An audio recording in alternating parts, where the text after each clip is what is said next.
Well, good evening, good morning, good afternoon, good ever what time of day it happens to be that you are listening to the Tattoo Teacher podcast. On this episode, I have Selena Dhondea-Tenakov. I was going to try and pronounce the hyphen name, but I just didn't want to screw it up. So, I mean, as we know as teachers, we can either get it right or horribly wrong. But Selena, welcome to the show. Thanks so much. Thanks for having me. I'm joining you from the other side of Australia on Wujak Noongar Budja. And yeah, it's great to be with you this evening or this afternoon. Yeah, thanks so much. I'm on the East Coast, you're on the West Coast, and it could, we may as well be on the other side of the world at the moment with the way everything's happening. You guys are copying the storm where usually Southeast Queensland gets it. So I hope you and your colleagues are staying safe while you're there. Yeah, definitely. It's been a bit of a curly weekend. We've just so there's 6 Noongar seasons, and today is officially the start of Makuru, which is the wettest and the most wild season in the Noongar calendar. And we definitely have copped it this weekend. And it seems to have been a pattern for the past 3 years as well, which is interesting because the state government's decided to move WA Day to November so that more people can enjoy the beach. And I think that kicks in from 2028. So that's an interesting move there. But yes, definitely some wild weather, but a bit of debris to clean up around schools when they go back tomorrow.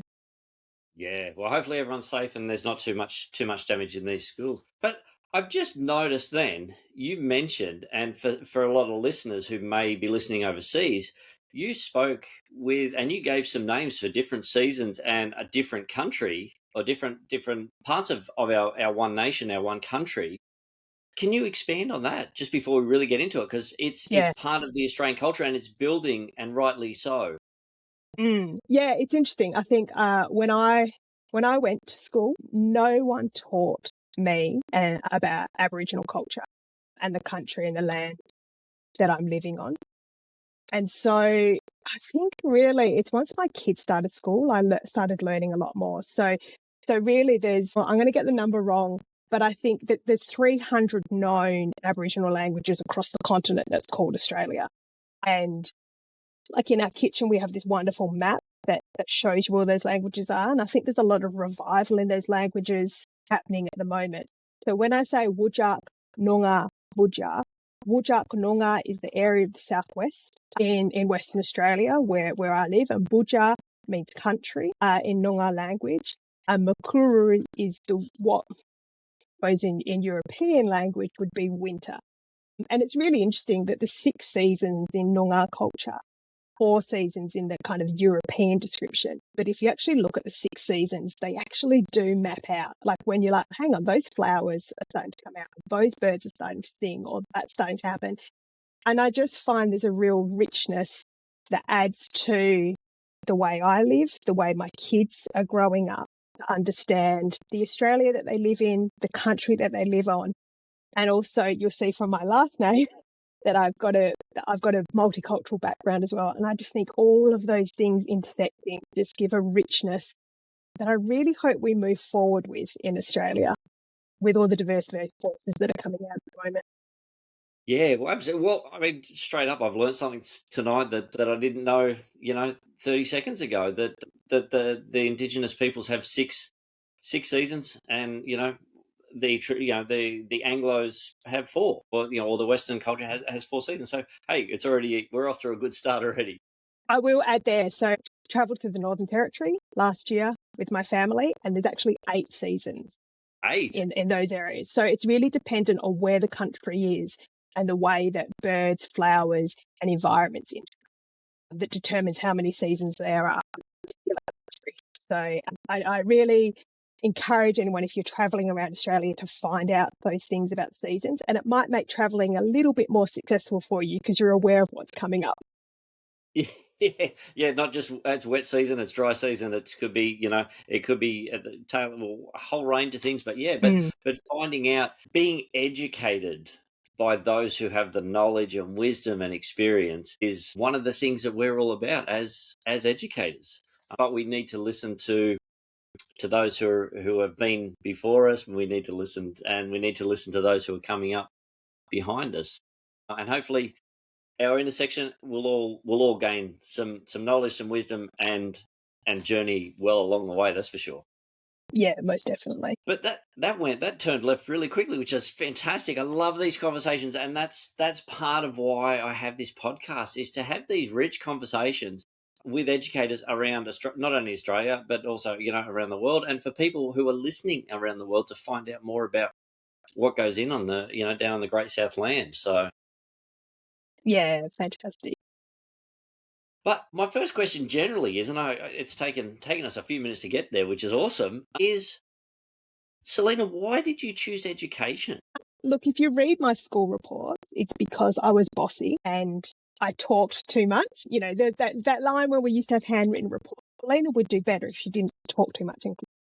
But really, for me, as I've gotten older, I'm very lucky to still have my parents, and they also live in Perth. We immigrated from the UK when I was 5. But their history is that they had to fight for their education.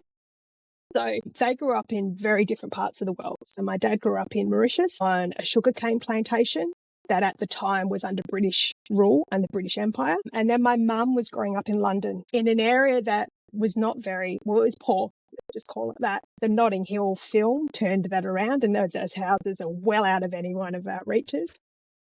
But although they lived on opposite sides of the world, literally, and in really opposite circumstances, they both had to fight for their education. So in my dad's case, his family were indentured labour in India. So only one child in their family could be chosen to go to school. And because he was the middle child, he was chosen. So he got on to go and have an education post turning 11. And then for my mum, at about the same age, but a decade later, he had to sit some standardized testing. And look, standardized testing in 2026, we've got plenty of things to say about it. But she, because of the way she performed in the test, she was put into the not so clever class, shall we say. And she tells a story of her teacher walking in to that class after the testing being done, and my mum was reading the Times newspaper, and he ripped it out of her hand and was like, "You're too stupid to be reading that, da da da da da." And I think that really coloured the way she thought about herself in schooling. So when I think about why, it's the intersection of those two stories, and so therefore education became really important in my family. But for me and my siblings, it was kind of, you will go to school and you will do well.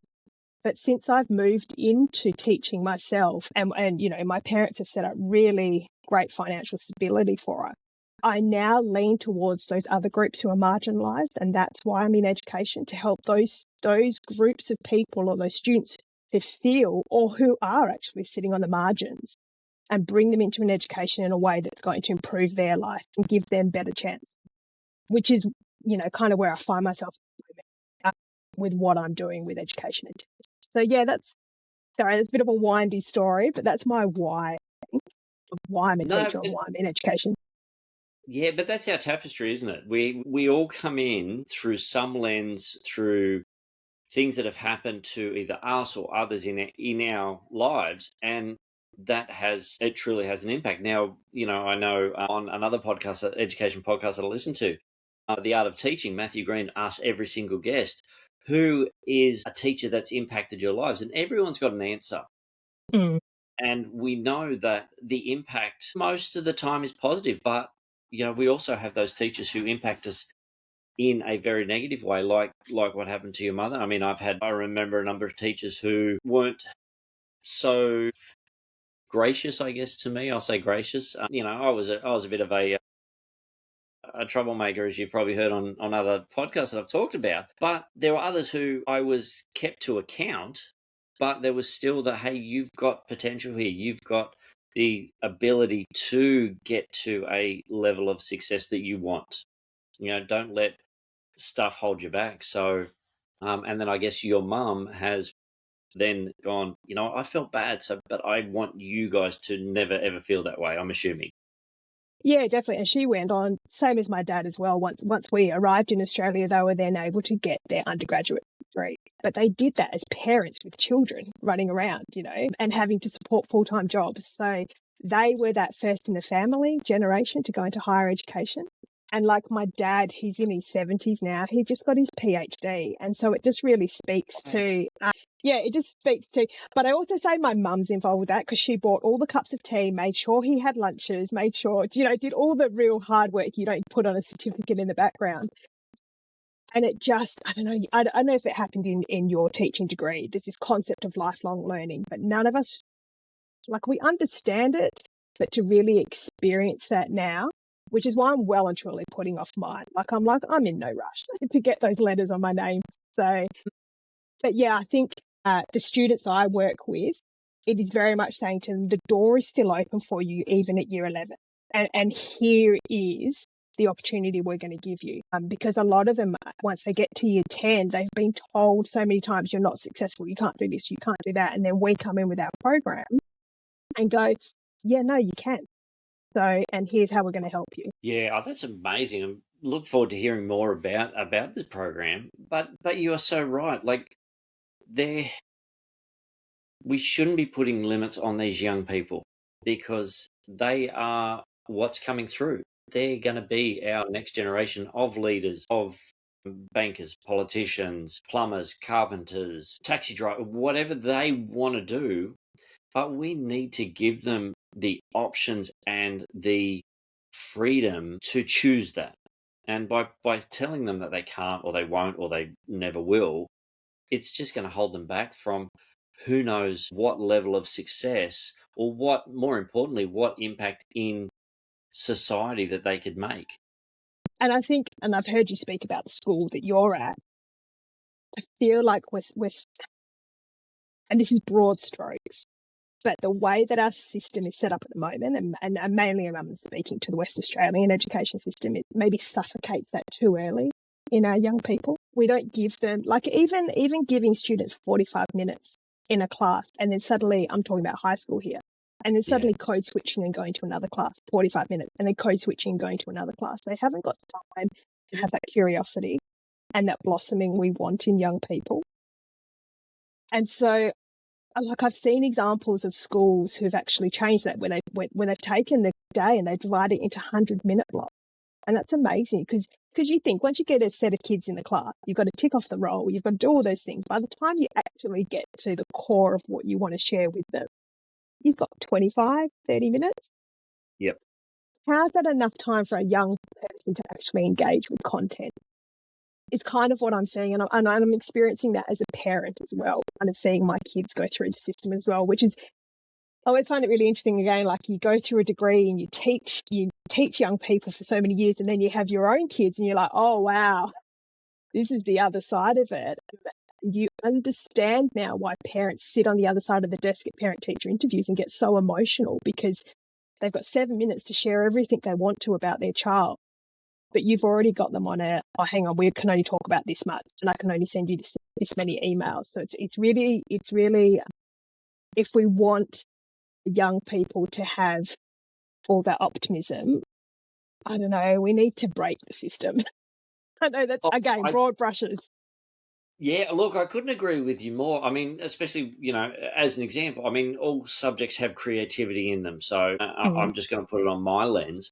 Whereas especially in like a practical or creative-based subject, like to do 45 minutes, like you said, you just get them in and then all of a sudden, all right, time to go. So not only do they not get into the flow, as a teacher, as an educator, it's like I can't get into it because I'm like, okay, well, I've got to get this done. I've got to get this done. Okay, and then I've got to make sure that they're moved out. So then I've got to pack up. I've got to, and so my mind can't actually attach to what I want them to feel.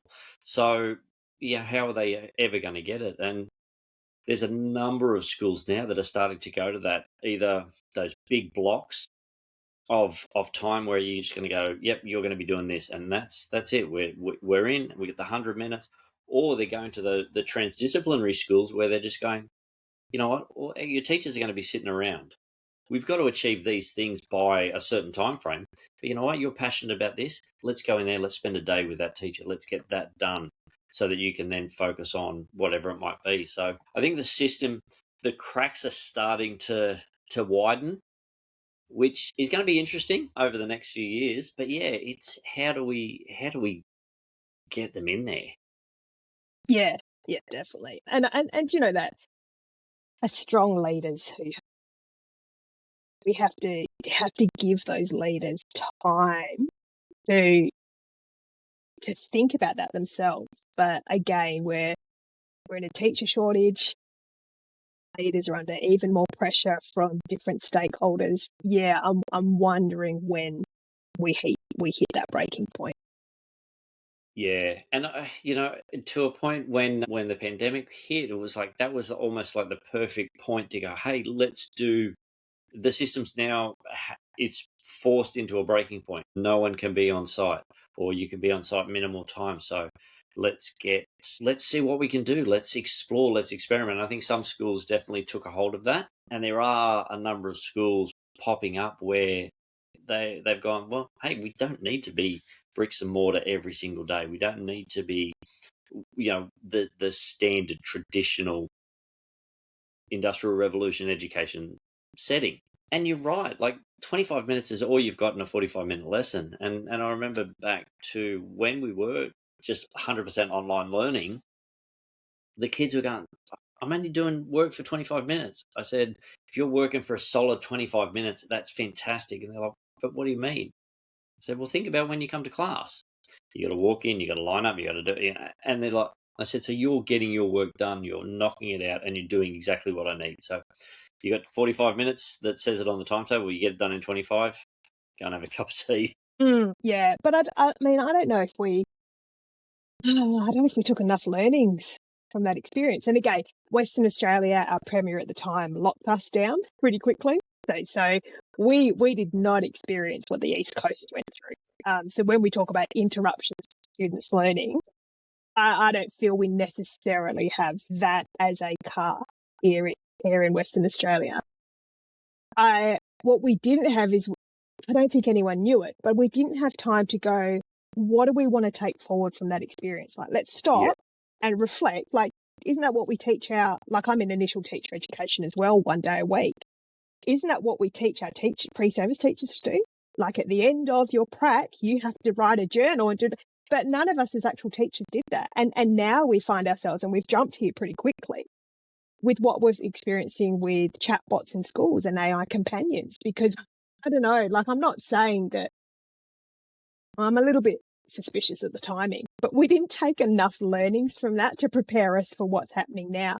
And I think in a university setting, we're very much facing like change fatigue, because that all happened early 2020 and we had to, move 30,000 students online. And in the course I teach in, we were dealing with the most vulnerable students and students with the least amount of access to technology and internet and all those things we needed for online learning. And then at the university I'm at, we then had a whole change in learning management system. So we pretty much had to rewrite our unit, and we had to move all the way that we did our content delivery. And then this certain thing happened, November 2022, early 2020, and now we're on this whole change of learning and assessment. And there are so many educators in the university system, and it would be the same for the high school system, who are just exhausted, and we're just like, maybe we can just go back to PowerPoints. I don't know. Like Let's it's just, go back to pen and paper. Let's just do yeah, that. let's just go back to pen and paper, no devices. We're my colleagues and I are very much experiencing change at the moment, because it's all backing up on each other. We're not having enough time to reflect during the gaps in between.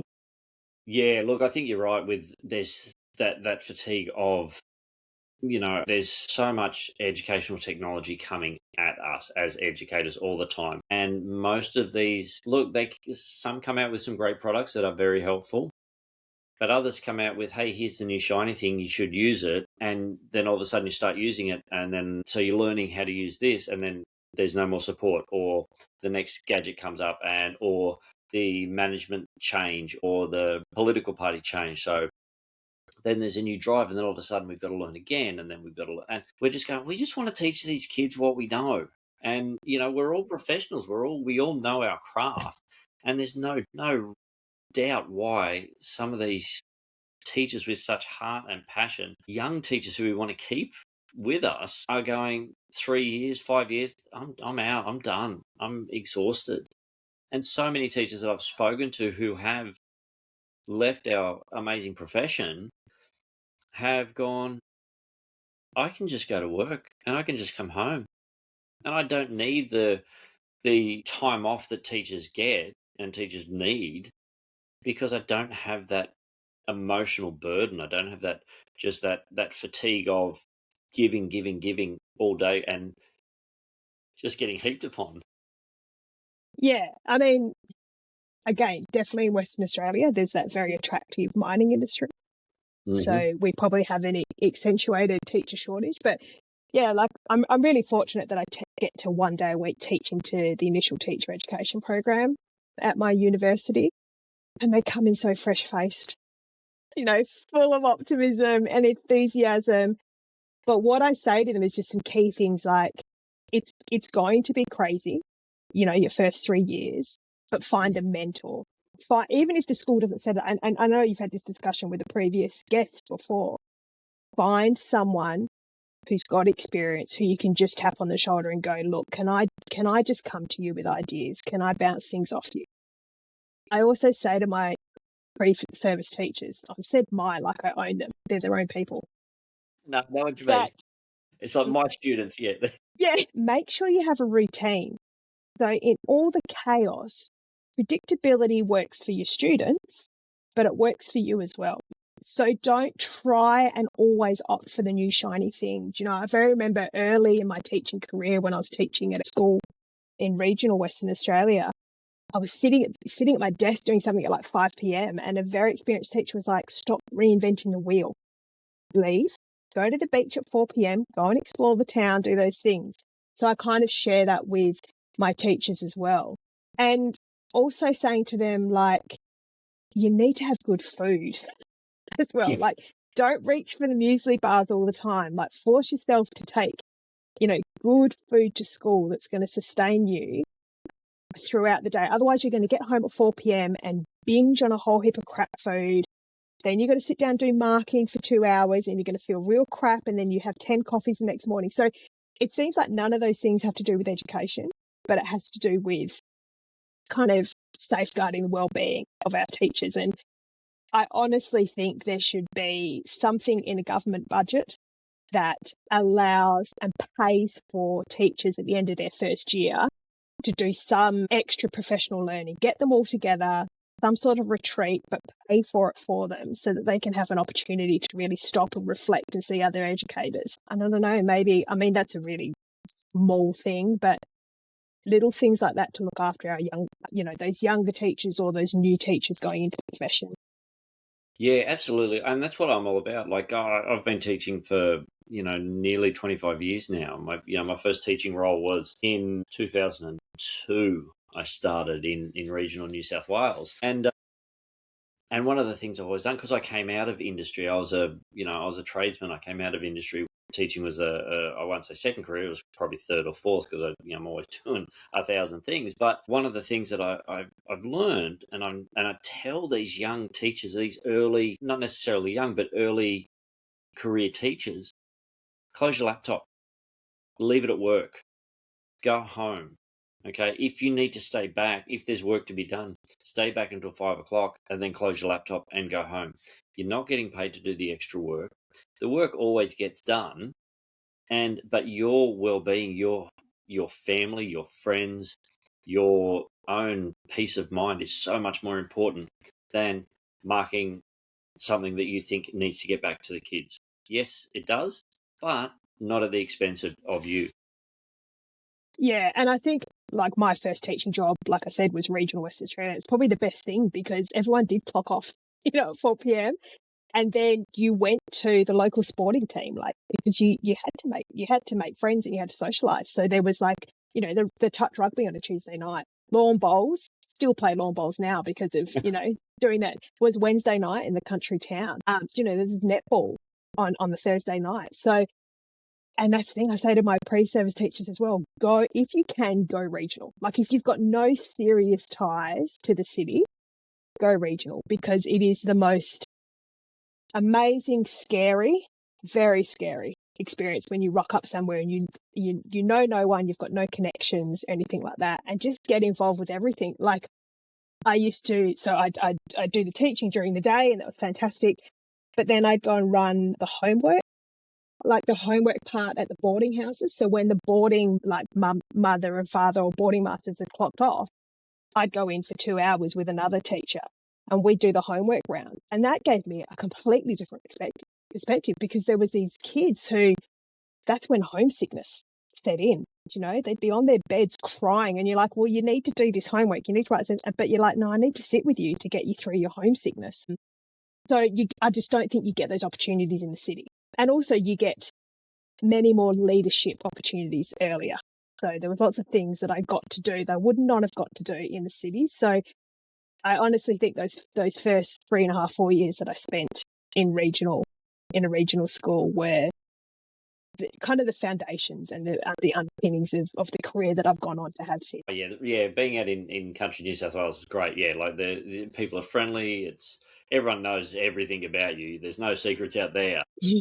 But in that's also a positive, because people know when you're not feeling so good or when you need your hand. So yeah, and just the community spirit, everyone gets around each other. So yeah, I recommend it. That's for sure. So, and I loved it. And then as well, the boarding house, like I worked in a boarding house as well. And yeah, you become a surrogate parent. You know these kids' routine, you know how homesick they get. And it gives you a whole new aspect on school life and on the impacts of education. Yeah. It's funny because I was the homework helper at the boys' boarding house. And I like they would run amok sometimes, because they're like this young female teacher coming in, and I honestly also think, though I've got 2 boys of my own now, I'm like, that was God's preparation as well. Going, I know what's coming for you, so I'm going to make sure you have that bit of preparation. And again, the way that I teach boys now is completely different. Like I would get so angry if they were swinging on their chairs, but now I'm like, oh my gosh, you need to do that, because if you're not moving, then you're not thinking as dynamic. And I say that having no experience with having girls of my own. I've got like nieces, but I can hand them back over to their parents of their complainings or those interactions. Yeah, it's great to get involved in so many aspects of education. Yeah, boys are a different breed. I've spent out of most of my years teaching. I spent about 17 years just in boys education. So yeah, it's a new ball game. You look at things differently. They they have energy that they need to burn. They're not made to sit in a classroom. So you got to make allowances for that. You got to make sure that some love it, some just want to play footy or play basketball, or just sit out in the sun and draw or whatever, write music, but just not sit where they're told to sit. Yeah, most definitely. But yeah, so that's, you only get those things with experience, when you're able to put yourself out there and take a risk, but also when you have a little bit of longevity. So you get your head around teaching, and then you go, okay, I'm finding my feet. I'm going to just push myself a little bit more. And that's where that amazing broad stroke of life comes into the classroom. This episode is proudly supported by the Busy School. Educators know better than anyone there's no one-size-fits-all when it comes to learning, and for some young people, the right environment can make all the difference. The Busy School supports Year 11 and 12 students who have disengaged from mainstream education. Smaller classes, individual support, practical learning, and real pathways to work or further study. There are no fees, with uniforms, supplies, and meals included. That helps remove barriers so students can focus on building confidence, reconnecting with learning, and taking their next step. The Busy School is part of the Busy Group, a not-for-profit with almost 50 years experience supporting people through education, employment, and training. Find a campus near you at busyschools.qld.edu.au. Yeah, definitely. Like, I mean, when I look, my career is very linear.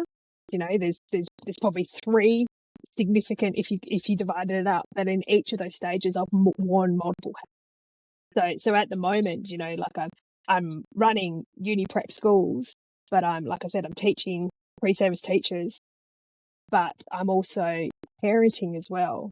And then I've got this other lens where I'm looking at, the impacts of kind of generative AI in education as well. So I'm kind of at the moment wearing 4 different hats. I kind of joke, my husband's a CFO for a company as a chief financial officer. And I kind of joke and I go, yeah, I'm a CFO as well. I'm like the chief food organizer. I just need to make sure that when they get home from school and before they go out to their next sports training, that they've got the proper fuel in their body to go on to the next thing. So, and he just laughs. Yeah, we go about doing our own thing in the house. Absolutely, absolutely. Now, speaking of the right fuel and the right preparation, you run, like you're saying, a uni prep school, or you're part of the uni prep. What is that? How does that work? Because I mean, people would go, well, school is preparation for university, but what is it that you actually do? Because we know as educators coming out of school and going to uni, it's not a natural progression. It's a sharp right turn with expectation, with responsibility, with the way you're spoken to, and so there's whole these things. So, what is it that you actually do as the Uni Prep Schools coordinator?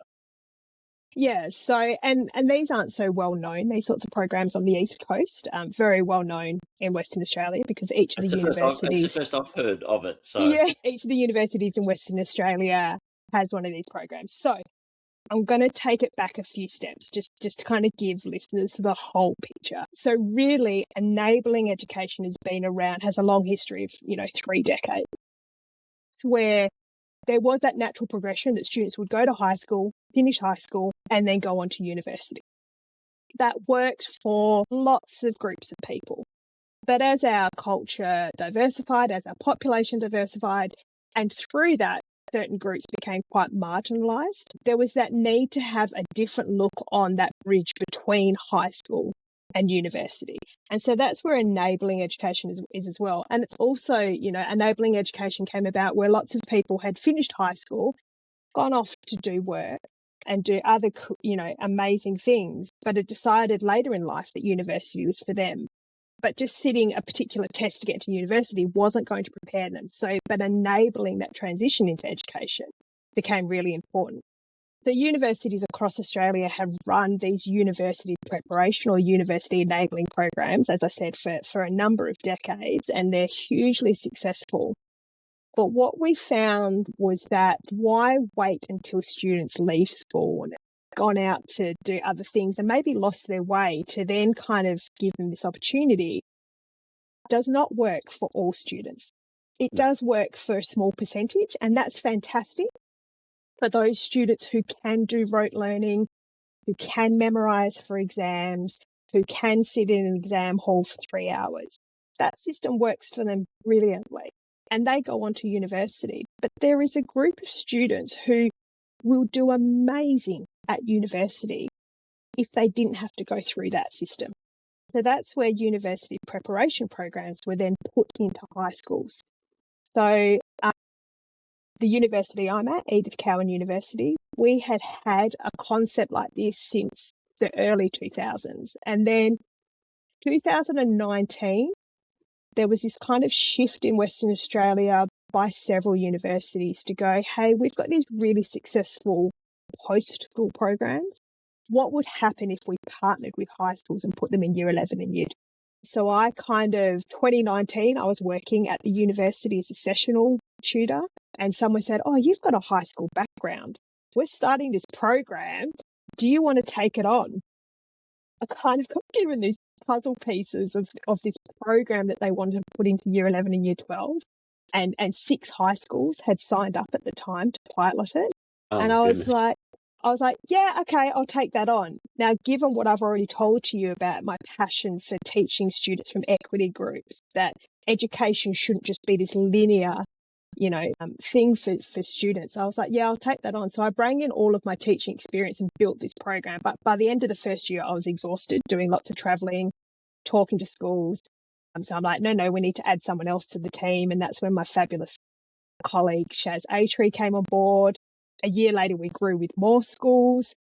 So Mike Howie came on board and we kept growing. And we finally got a 4th person, Lynn Bartel.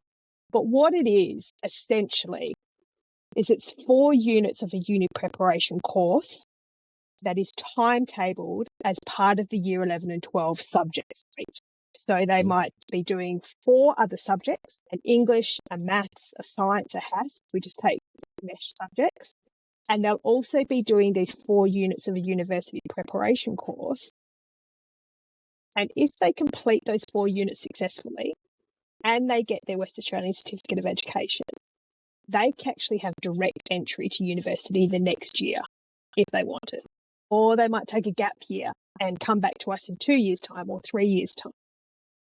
But what we're finding, different to the ATAR system, and this is why politicians don't like us, is that we are actually preparing students for the reality of first year university. So how to write an academic essay, how to read journal articles, how to do referencing. Even where do you park your car the first day of uni, or which bus route do you take? Do you know, how much money do you actually need for your first semester if you're working part-time, but then having to pay for these books at university? We do all of those things. So what we're actually finding is that our students are actually more successful in their first year than ATAR, which is a bit controversial to some people. Yeah. Yeah, so, but it is very much working with students who have been forgotten in the system. Those marginalised, first in family is a huge percentage of our students. We have Aboriginal and Torres Strait Islander students, regional students, students where English is their additional language. So we generally work with schools that have that dynamic, rather than schools that have kind of got it all in place and their students are going to be successful. So I don't know, does that explain it? There's a lot of context wrapped around it just being a preparation program. No, that's fantastic, because it's one of those things, because like I went in as a mature age student and found university, like, what the hell is going on here? Where is building H? I've got a timetable. I've got no idea where this building is, and I've got to be there at 8 o'clock in the morning, but the car park is over here. How much time am I going to? All of a sudden, I've got to buy 4 subjects worth of textbooks, and there's $500. And where am I going to do that? Because I've got to work part-time. I've got a family to raise. Where am I going to find all this money? And so ill-prepared in that sense, definitely. You know, getting on with it, yeah, not a problem. But you find in any industry, you know, you go in, there's apprenticeships, there's cadetships, there's internships, which are preparing you to do the job well, to giving you the foundations, the scaffolding to be successful. But a lot of the time, yes, there are schools, and I've worked at a couple of them, that are schools that are they're purely academic, and they're setting their students up for university, for that next level, and that's great. That's who they are. But then I've been in some other schools where it's like, you know, we've got a lot of, like you said, first in family who are going. It's really important for the parents, for the student to get to university, but the kid's going, I don't want to go. I have no idea about this. I actually want to do something else, but Mum and Dad really want me to be there. So sometimes that disengagement from a goal that's being placed upon them makes it harder to prepare. So I guess it sounds like it should be in every school, to be honest. Yeah, and you know, you've touched on 2 other kind of side purposes of the program. So the students do the 4 units. We would love them to come to university, you know, fantastic. But as I said, a lot of students take a gap year, and that's great. We do have a percentage of students who come through and get to the end of the program, they go, university is not actually for me. And that's awesome, because it means they haven't stepped into a university, done 1 semester, taken on a HECS debt, to suddenly realise university is not for them. So there's that side sort of purpose as well. And also this program, for a small percentage of students, keeps them engaged until the end of year 12. Instead of them stepping out of the system and not even getting their WACE, their West Australian Certificate of Education, they get to the end of the course with now 2 credentials to their belt, and they go off to the world of work. And that's fantastic as well. Like, I think we measure success by these really narrow metrics. But for Uni Prep Schools, definitely when my team is looking at all of our data, we're like, hang on, where did all of the students go? What were all of the pathways they took? And we really do feel we were a solid base for that success. You know, we've had students who've now completed their undergraduate course and are now in postgraduate study, which is fantastic. But we know there will be a group of students who've just gone on to have successful work lives. They're straight into the workforce and doing amazing things, because we don't just teach essay writing and reading journal articles. We teach communication and, I'm going to say critical thinking, which has become the buzzword of late, but we have always done that, and we will continue to do that. We teach them financial literacy. Like, you show me a maths unit that actually teaches applicable financial literacy to our young people. And then they're exiting school, getting credit cards and getting themselves into debt. No one told them about kind of compounding interest and all those sorts of things. So there's a lot of well-being wrapped in our course. Yeah, and that's so important to give them an understanding of what they're going into. Because for me, it's how can we get our students, my students, your students, how do we get them to their next level of success, and whatever that looks like? And for some it's university, for others it's a trade, for some of them, their success is, I just want to work in Kmart, I just want to, I want to be in customer service, I'm happy to go there, I know the pay's going to be rubbish, but it's my passion and that's what I want to do.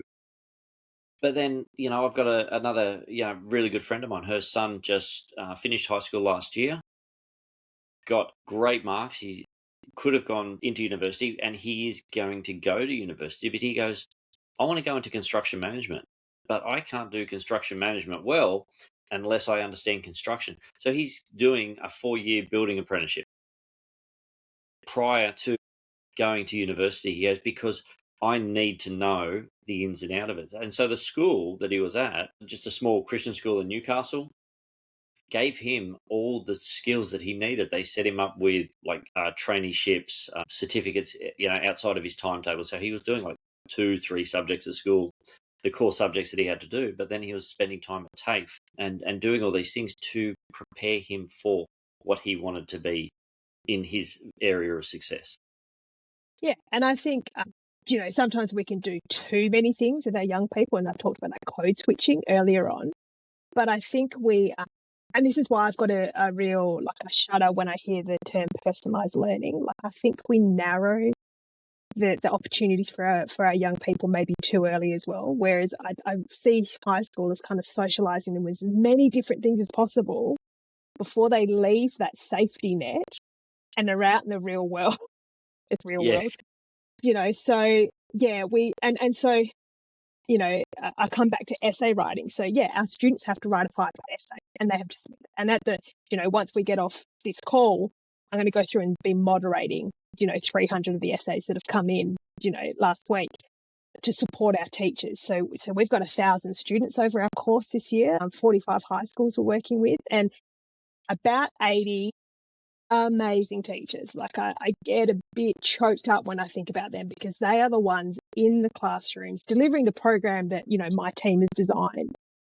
They're at the coalface, and they're dealing with, we talked about the student walking into class and they've got 25 minutes with all the other emotional things that are happening. But yeah, I think, so just going back to essay writing, what we try to do, instead of saying to them, write an essay about the fall of Rome, just, pick something random, we actually give them current industry topics. So we always have a science-based question. So this year we looked at the transition to renewable energy, because that's really something that's going to play out across the Australian landscape over the next couple of years. Last year we looked at the decommissioning of oil platforms, because again, that's really relevant to Western Australia and what's happening in the Pilbara. We also always have a question about artificial intelligence, because we've had that for the past 2.5 years now, because what we found is that everyone's got locked in on this AI concept of AI. Artificial intelligence is something that's going to change their jobs. It's going to change their careers. So why don't we get them to actually investigate something through the lens of their essay? So the one we had this semester was about the impact of artificial intelligences on creative industries.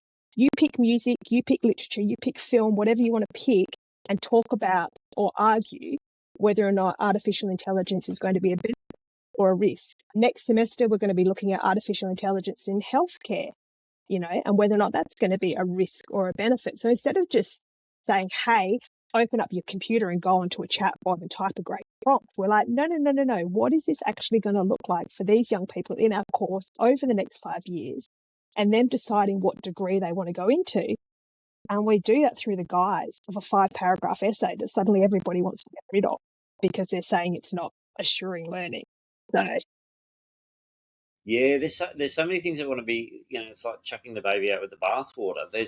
There are things in education that that work, that have real impact. It's just that I think what generative AI has done has brought the spotlight onto them and going, why is this important? And some people are going, oh, I actually don't know why, but that's just what we do. I don't know how to localize my assessment task. And your course appears to be doing that well, like by focusing on key stakeholders in Western Australia, and that it truly impacts, because it impacts everyone from politicians to community members to towns and we see it across the news. Towns once thriving, the industry shuts down and that town dies. So yeah, how do we bring all those things and stay relevant to current society? So yeah. And I mean, that's why it's really hard, because with everything that's happened over the past, I'm losing count now, 3 years, with these chatbots coming into the hands or the keyboards of our students, I could completely pivot the whole course to just look at that. But I'm like, no, we are still preparing them for university. So what will that look like in their first year? And how can we build backward map from that? So in order to really hold on to good communication and critical thinking, we built the AI Thinkery, which we don't even want them to use the tools in our course, but we've designed this set of 10 activities that get students actually to pull back the curtain on artificial intelligence, actually look at the whole history of artificial intelligence. Like, we start at 1950 with Alan Turing, but I say to them, you could take it all the way back to Ada Lovelace. And we get them to look at that whole history to the point of what's happening now, so that when they leave school, they can have some agency and go, no, I actually know what's happening behind the curtain as much as we can. There's a lot of black in what's happening. Definitely. So, and really, like I said, we've got, I've got 900 essays sitting there waiting to be moderated. We've probably had 10 teachers say, hey, can you take a second look at this piece of writing? Because we think the students probably overused, an AI chatbot to develop their writing. To me, at the moment, it's a pretty good percentage. It's a pretty low percentage, because we do a lot of foundation work through the AI Thinkery, through like an academic writing process guide that we've got, where we get students to disclose how they've used it, and we give them some pretty clear guidelines. So when we're getting to those big tasks, we've got a lot of students who are like, no, I actually feel capable of writing this myself, that I don't need to jump over there and use those chatbots. So we're building that. I could completely change my opinion on that if you chatted to me this time in 2027, because it's an ever changing thing. So yeah. Yeah, it is one of those things where our students, they just want to know when I can use it, and more importantly, they want to know how I can use it. How is it going to help? Because I don't want to appear to be cheating. I want to have my own agency, my own voice in my writing, or my creativity, or wherever it leads, without being prejudged for actually using a tool that, in business it's called efficiency, and in education it's called plagiarism. So they need to know, and like you said, you're preparing them in a way that shows them its impacts, its history, and they have that critical understanding of the tool that is forever changing at the moment. Yeah, and we definitely don't just do it as a one block, hey, we're going to do this 1 week and then you're done. Like, we've threaded it through the whole course. I kind of call it a jellyfish at the moment, because it's kind of forever kind of morphing and changing. And, jellyfish are really pretty to look at, definitely sting and do some damage if you don't treat them with respect. Do you know what's really interesting about? So we've got this acknowledgement form. Let's just call it that, because we did it for our students, just wanting to be writing at the end of their essay, I have used Copilot to correct my grammar. We're like, that's not enough. So we've given them a whole list of things they can choose from. But what we noticed, I think this was because we read all the essays as they come in at the end of each semester. So I think it was early 2025. I noticed that some students were adding at the bottom, stop asking me, I haven't used it and I don't ever want to use it. We've actually added a section now where it says, I have not used generative AI tools for drafting, writing, because, and oh my gosh, the explanations we're getting there from these 16, 17-year-olds are blowing my mind at how much they can see and how much awareness they have. Like I wish I could write a research project on it, but I'll never get ethics clearance for anything like that. But it is amazing to see their kind of resistance coming through. And I think that's really, I'm really encouraged by that. I really am, for thinking about that next world of work with these young people in charge. I'm really, really hopeful. Yeah, and that's where it, from what I'm hearing, that the course is successful and it's helping these young people to choose where they want to head, the direction that they want to go to, whether it's into industry or into university and then into industry, wherever it is. But you're opening their eyes to the possibilities of what is out there, but also the possibilities of what they can actually do. And that intrinsic value that they get from their own understanding of themselves. Yeah, definitely. I'm glad you heard that through that, because it's hard to sometimes, unless you're living and breathing it, it's really sometimes hard to articulate to people what the course and what enabling education is. And yeah, I'm glad that you took that away. Yeah, and also that it's just, you're looking at how do we improve their lives? How do we make it better? And in turn, how do we make our societies better? How do we make our communities better? How do we lift up that group so that they can lift up the next group? I was talking to another guest, and it's like, it's a hand up, not a handout. It's like, you guys can do it. We're just going to give you that balance so that you can take that step and then start running. So yeah, definitely. And it's really lovely when you get invited to graduation ceremonies at the end of each year and you see their families. Like, that's really beautiful when you see them really proud that the students finish their education. But then when they come up to you, the parents at the end, are like, oh, they've got an offer for such and such course at university. And you're like, awesome. Like, we were a small part of that. And for that family, it means, for these, some of our families who are refugee families, oh my gosh, like it's an unbelievable hand up to that next. yeah, that's excellent. And what a great way to sort of tie the bow around this amazing conversation. And it sounds like you're going to have a few hours left yet tonight, and probably over the next few nights. But just before we wrap up, and I appreciate your time, and I appreciate that we finally got to have this conversation. It's been a long time in the coming, but we first met through LinkedIn and had some discussions there and then about where this podcast actually started and was heading, and thank you for continuing to listen and now being a guest. But if people wanted to find out more, one, about you, or get into contact with you to find out more about your course, what would be some of the best ways to do that? Yeah, so definitely connecting through LinkedIn. I find LinkedIn really interesting, right? So because it was probably like a really professional platform 2-3 years ago, but I find it the most amazing community now. Like, where you're having really genuine conversations with people. Like, there's a lot of the hype posts there, but there's a real amazing Australian community on LinkedIn. So yeah, LinkedIn number one.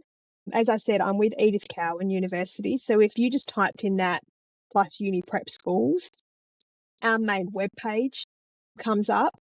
And I was really hoping at the time that we recorded, but I think it's going to drop next week. We're about to release a national report through the Australian Centre for Success Equity for Students.